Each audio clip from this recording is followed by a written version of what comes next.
Hey, I'm Rex Roy with AOL Autos, and I gotta tell you, there's never a good time to have a flat tire. But the key is to be prepared.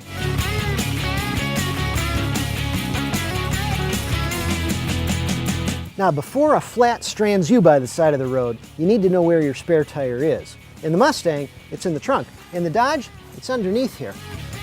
Once you know where it is, check the air pressure in your spare tire, because a flat spare tire won't do you any good. This, the owner's manual. If you don't know where your spare is, or how to check the air in it, or what the air pressure should be, check this first. Here's a safety checklist.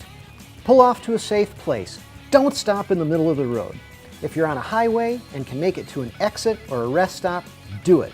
Dozens of people are killed changing tires every year. Find hard, level ground. You can't safely jack a car up on sand or on a slope. Make sure your emergency flashers are on. Put the transmission in park. Set the emergency brake. Get the spare tire out before you jack up the car. So now we're ready to change the tire.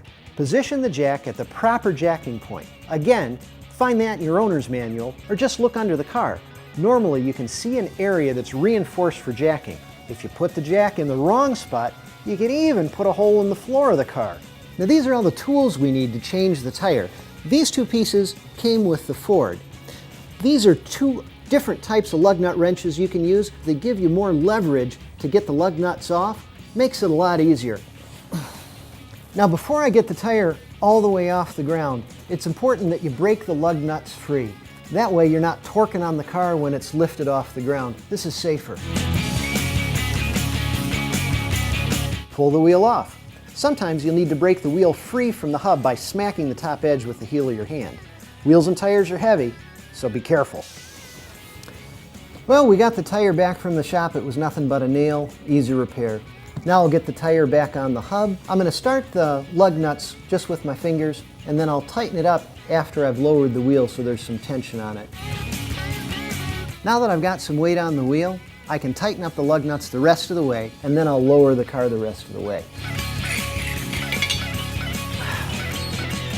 So we just did this tire change in the best place in the world, your garage. But because flat tires don't often happen in the driveway, I carry a flat tire kit in my personal vehicle. Like I showed you before, I carry either a long-handed breaker bar or a star spinner to make getting the lug nuts off easier. It's good to have an air pressure gauge, a poncho in case it's raining, work gloves, rags, a flashlight with batteries, a reflector, and a can tire inflator.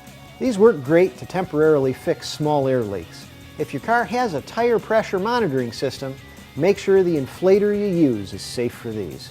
Now, all this stuff doesn't have to cost you an arm and a leg if you pick it up on sale. And if you use it just once, you'll be glad you had it. So now you're prepared in case you ever get stuck with a flat tire. It's definitely something you can handle. I'm Rex Roy for AOL Autos.